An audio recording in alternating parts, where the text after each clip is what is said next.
இது ஸ்வர்கமா சொல்லடி உள்ளபடி நான் வாழ்வதும் விடை கொண்டு போவது. அதாவது சிலர் இல்லைன்னா பாஸ்டர் பொசுக்குன்னு பாட்டை பாடிவிட்டாரு. ஜீசஸ் என் ஃப்ரெண்டு தான். அவருக்கு நீ பண்றது செம்ம கடுப்பாகும். உன்னை ஹெல்லுக்கு அனுப்பி எண்ணெயில போட்டு பொரிச்சிருவேன். மற்ற ஊழியக்காரனை குறை சொல்றது பப்ளிக்ல உட்காந்து ஒரு நாள் மாண்டவன்லாம் எடுத்து உடச்சு ஆமேன்னு சத்தமா சொல்லணும். ஆமா, தமிழ்நாட்டில் குறை சொல்ற எல்லாரும் முடிவுக்கு வரணும். இந்த குறை சொல்றது அப்படின்னும் பொழுது நிறைய பேர் இந்த இடத்துல வந்து தப்பா வந்து புரிஞ்சுக்கிறாங்க. இப்ப இவர் சொல்றதே ஒரு குறை தான். தமிழ்நாட்டில் இப்படி நடக்குது, இப்படி எல்லாம் ஊழியக்காரங்க பேசுறாங்க, அப்படி சொல்றதே ஒரு குறை தான். ஏன் அதை சொல்லணும்? இயேசு நல்லவர், அவர் வல்லவர், அற்புதம் செய்வார்னு சொல்லிட்டு இந்த மீட்டிங்ல பேசிட்டு போயிடலாமே. அவன் செய்யறது தப்புன்னு ஒரு ஊழியக்காரர் ஸ்டேஜ்ல இன்னைக்கு வரைக்கும் பேசல. ஆனா ஊழியம் செய்யறவன தப்புன்னு நிறைய பேர் பேசிட்டு இருக்கீங்க.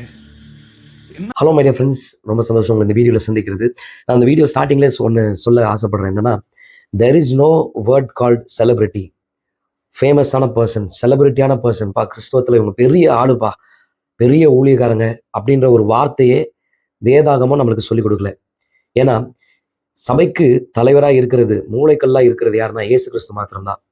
இயேசு கிறிஸ்துவை மையமாய் வைத்து தான் இந்த சபையே இருக்குது. ஏன்னா சபை என்பது கிறிஸ்துவின் சரீரம், கிறிஸ்துவின் மணவாட்டி. அவர் மணவாளன், நாம் மணவாட்டி. அப்போ சபையில ஒரு மனிதன் ரட்சிக்கப்பட்டு விசுவாசியாய் சேர்க்கப்படுகிறான். சேர்க்கப்பட்டு ஃபெல்லோஷிப், டிசைபிள்ஷிப், ஐக்கியமும் சீஷத்துவமும் அவனுக்கு அங்கே சொல்லிக் கொடுக்கப்படுது. ஃபெல்லோஷிப் அண்ட் டிசைபிள்ஷிப், இந்த ரெண்டு காரியத்தையும் ஆண்டவர் கற்றுக் கொடுக்கிறார். கற்றுக் கொடுத்து ஐக்கியத்துல அவனுடைய சாட்சியை, அவனோட வாழ்க்கை முறையை பார்த்து அவன் அடுத்த லெவலுக்கு வந்து போகிறான். ஒரு சீஷத்துவம் அப்படின்ற ஒரு பணியில வந்து இருக்கிறான். சீஷத்துவத்துல அவனை டிசிப்ளின் பண்ணி, இது ரெண்டுத்துலயும் அவன் ஒழுங்கா இருக்கும் பொழுதுதான் ஒரு ஊழியக்காரனாய் அவனோட அழைப்பு, அவனுடைய தெரிந்து கொள்ளுதல் என்னன்னு சொல்லி தெரிந்து ஒரு சபையிலிருந்து ஊழியம் செய்வதற்கு வெளியே அனுப்பப்படுகிறான். வெளியே சுவிசேஷன் சொல்லி ஆத்மாக்கள் ஆதாயம் பண்ணி திருப்பி சர்ச்சுக்கு தான் கூப்பிட்டு வரான். ஸோ ஒரு ப்ராசஸ் வந்து போயிட்டே இருக்குது. அதனாலதான் கிறிஸ்தவத்துல இவங்க ஃபேமஸான ஊழியக்காரங்க, அவங்க ஃபேமஸான பாடகர், ஃபேமஸான பெரிய ஊழியக்காரங்க. அவங்க ஜோம் பண்ணா உடனே ஹீலிங் நடக்கும். அவங்க பாட்டு பாடினா ரொம்ப ஃபேமஸா வந்து போயிட்டு இருக்கு, ட்ரெண்டிங்ல போயிட்டு இருக்கு, மில்லியன் வியூஸ்ல போயிட்டு இருக்கு. கர்த்தர் அவங்க கூட தான் இருக்கிறார் அப்படின்ற ஒரு காரியமே கிடையாது.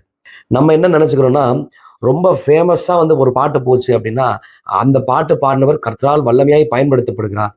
ஒரு சில பாடல்கள்லாம் சொற்ப வியூஸ் வந்து போயிருக்கும். அப்படிப்பட்டவர்கள்லாம் தேவன் பயன்படுத்தல, ஃபேமஸ் ஆகல, ஃபேமஸா ஏன்னா கர்த்தர் உயர்த்தல, அவங்க ஏதோ பாவத்துல இருக்கிறாங்க அப்படின்ற ஒரு மைண்ட் செட்டுக்குள்ள ஜனங்க வந்து இருக்கிறாங்க. ஏன்னா நல்லா காசு இருக்கிறவன் தான் ஆசீர்வதிக்கப்பட்டவன், காசு இல்லாதவன் ஆசீர்வாதமே இல்லாதவன், தரித்திரத்துல இருக்கிறவன், அவன்கிட்ட சாபம் இருக்குது, வறுமை இருக்குது. இப்படிப்பட்ட காரியங்களை வந்து என்னன்னா கிறிஸ்தவத்துல புகுத்தி ஒரு மூட நம்பிக்கையா வச்சுட்டு இருக்காங்க. ஓகே, இது ஒரு பாயிண்ட் இருக்கட்டும். இந்த வீடியோ பேசுறதுனால ஃபேமஸோ செலிபிரிட்டி ஆகிறதுக்கோ அப்படிலாம் இந்த வீடியோ நோக்கம் அல்ல. ஏன் அப்படி சொல்றேன் அப்படின்னா, ஏன்னா இப்போ நீங்க சில வீடியோஸ் வந்து நீங்க வந்து பார்ப்பீங்க. இந்த வீடியோஸை ப்ளே பண்ணி நான் உங்களுக்கு சில காரியங்களை டீச் பண்ண ஆசைப்படுகிறேன். ஏன்னா கருத்து சுதந்திரம் யார் வேணா சொல்லலாம், ஃப்ரீடம் ஆஃப் ஸ்பீச் அப்படின்னு சொல்லி நம்ம இந்திய சட்டத்துல இடம் இருக்குது. டிஃபேம் பண்ணி மட்டம் தட்டி, அவன் மூக்கு சரியில்லை, அவன் மண்டை சரியில்லை, அவனுடைய வாய்ஸ் சரியில்லை, அவன் தோற்றம் சரியில்லை, இது டிஃபேம், பாடி ஷேமிங். அவனை மட்டம் தட்டி அவன் இப்படின்னு சொல்லி தப்பு தப்பா பேசுறது அது வேற. உபதேசம் அப்படின்றது வரும்பொழுது ஒரு கிறிஸ்டியன் எத்திக்ஸ், ஒரு ப்ரொஃபஷனல் எத்திக்ஸ் எப்படி இருக்குதோ அந்த மாதிரி ஸ்பிரிச்சுவல் எத்திக்ஸ்னு ஒன்று இருக்கு. அந்த எத்திக்ஸை மீறி சில காரியங்கள் செய்யும் பொழுது அதை பப்ளிக்கா பேசுவதில் தவறு கிடையாது. நம்ம இந்திய சட்டத்தின் அடிப்படையில் ஃப்ரீடம் ஆஃப் ஸ்பீச்சும் ஒன்று இருக்குது, டிஃபமேஷனும் பண்ணக்கூடாது. தைரியம் இருந்தா உன் ஜப அறையில முழங்கால் போட்டு ஜோம் பண்ணி வெளிப்பாடை வாங்கி இல்ல யார் டீச்சர்ஸ்ட கத்துக்கிட்டு ஏசு நல்லவர்னு யார் சொல்றாங்களோ அந்த ஊழியக்காரன் கீழே போய் உட்கார்ந்து தமிழ்நாட்டுல மரியாதையா ஏசு நல்லவர்னு பிரசங்கம் பண்ணிட்டு ஓடி போயிரு.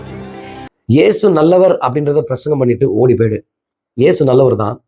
அந்த நல்லவருக்கான அர்த்தத்தை வந்து நிறைய பேர் தப்பா புரிஞ்சுக்கிறாங்க. என்னன்னா, இப்போ நான் என் ஃப்ரெண்டுக்கு ஒரு நல்ல நண்பன் அப்படின்றத எப்படி நான் ப்ரூவ் பண்ணுவேன் அப்படின்னா, என் ஃப்ரெண்டு நல்லது செய்யும் பொழுது, ஒரு 10 ஏழை மக்களுக்கு வந்து சாப்பாடு வாங்கி கொடுக்கும்போது நான் என்கரேஜ் பண்ணுவேன். வாவ் சூப்பர்ரா, உனக்குள்ள இந்த வந்து கேரிங் அண்ட் ஷேரிங் நிறைய நல்ல குணங்கள் இருக்குது, கீப் இட் அப், இதை நீ தொடர்ந்து பண்ணு. இது ஒரு விதமான ஒரு நான் நல்ல நண்பன் அப்படின்றதுக்கான ஒரு ப்ரூஃப். ஆனா அட் த சேம் டைம் என் ஃப்ரெண்டு தம் அடிச்சுட்டு குடிச்சிட்டு போதைக்கு அடிமையாகி இப்படிப்பட்ட காரியங்கள் இருக்கும் பொழுது நான் அவனை என்கரேஜ் பண்ணணுமா, இல்லைன்னா அவனுக்கு வார்னிங் கொடுக்கணுமா? டேய், நீ போற பாதை சரியில்லை, இது தப்பு, இது சரியான பாதை கிடையாதுன்னு சொல்லி நான் சொன்னேன் அப்படின்னா நான் நல்ல நண்பன். வா மச்சான் கம்மான் ஒரு பெக்கப் போடலாம், வா எனக்கும் ஒரு இது கொடு, டே நானும் குடிக்க வரேன்னா எனக்கும் தம் அடிக்குது எப்படின்னு சொல்லி கொடுறா அப்படின்னா, நான் நல்ல நண்பன் கிடையாது. இயேசு நல்லவர் தான். நீங்களும் நானும் அவரோட கற்பனையின்படி நடக்கும் பொழுது இயேசு கிறிஸ்து வா சூப்பர், என் கற்பனையின்படி நடக்கிற நீ எனக்கு சீஷனா இருக்கிற அப்படின்னு சொல்லி இயேசு கிறிஸ்து சொல்லுவார். அட் த சேம் டைம் தவறு செய்யும் பொழுது வார்னிங்ஸ் கொடுக்குறாரு.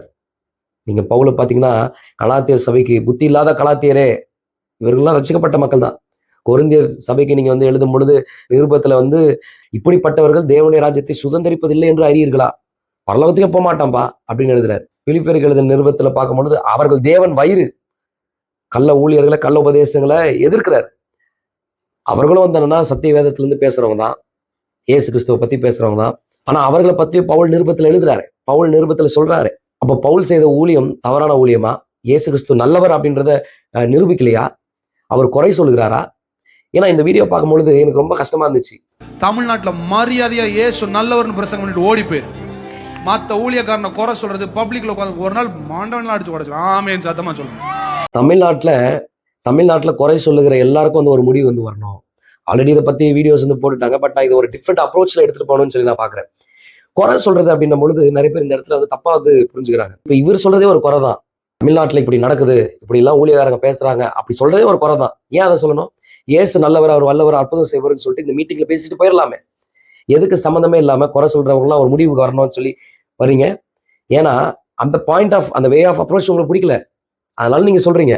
அதே போலதான் கிறிஸ்தவத்துல யார் தவறு செய்தாலும் பிப்ளிக்கல் அப்ரோச்ல இல்லை அப்படின்னா, வேதாகமத்தின் அடிப்படையில இல்லை அப்படின்னா பேசுவதற்கு இயேசு கிறிஸ்து அதிகாரம் கொடுத்திருக்கிறார். ஏன்னா இயேசு கிறிஸ்து பரிசேயர்கள் சதுசேயர்களை பார்த்து மாயக்காரனேன்னு சொல்லியிருக்கிறார். அப்பா அவர் இயேசு கிறிஸ்து, அவருக்கு மட்டும்தான் அதிகாரம் இருக்குது, வேற யாருக்குமே அதிகாரம் இல்லை அப்படின்னா பவுல் எங்களுடைய தகுதி தேவனாலே ஆகும் என்ற வார்த்தை தைரியமா சொல்லியிருக்க முடியாது.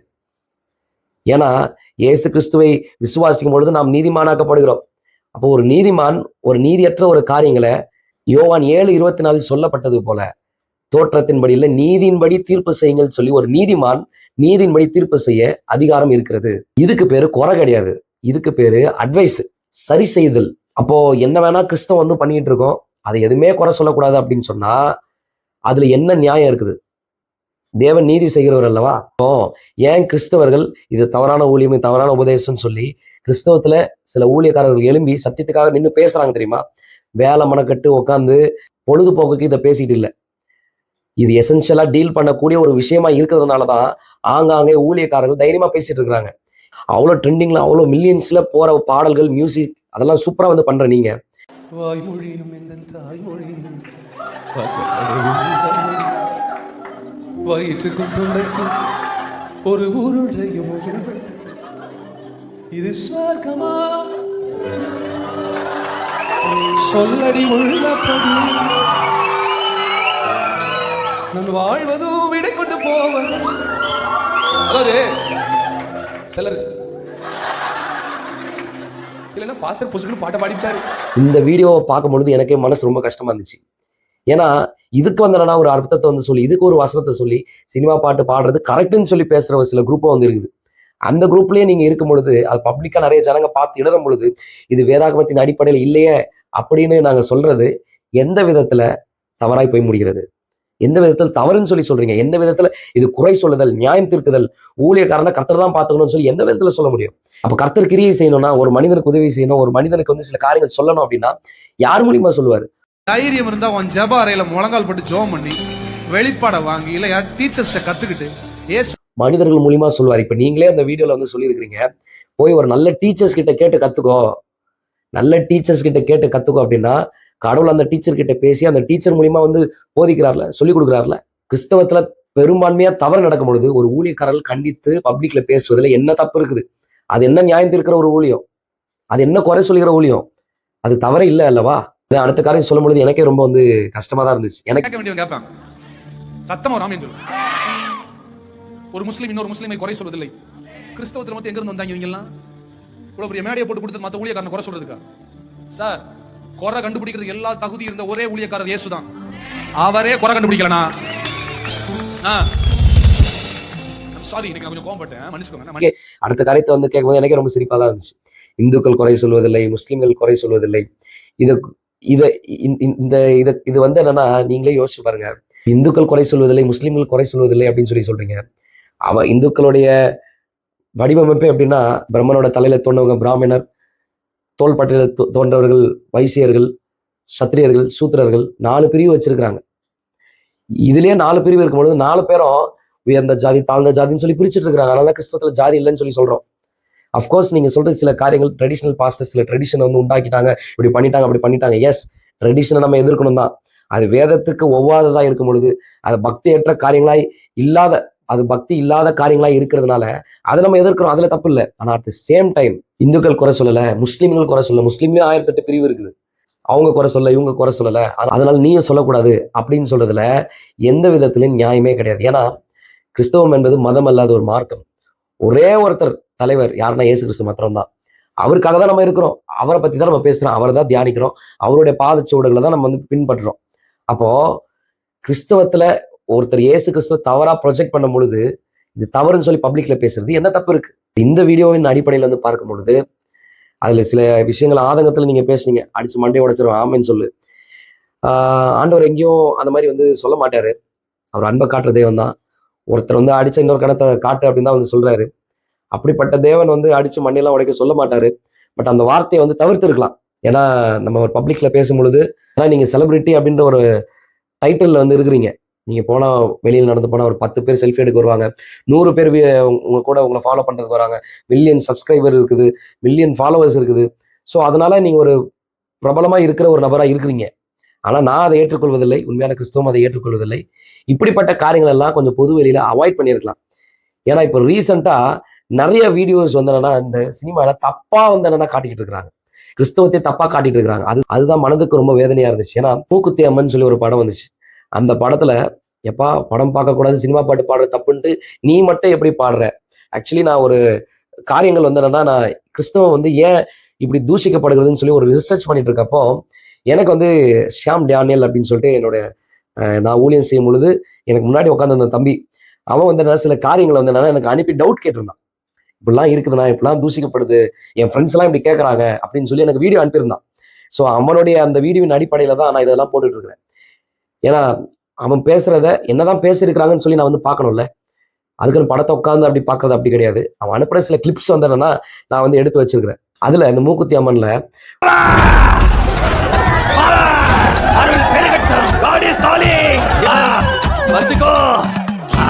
பாருங்க, அவங்க கிட்னில இருந்த ஸ்டோனை வெளியே எடுத்தாச்சு. இதெல்லாம் உண்மையா? இப்ப எப்படி இருக்கு?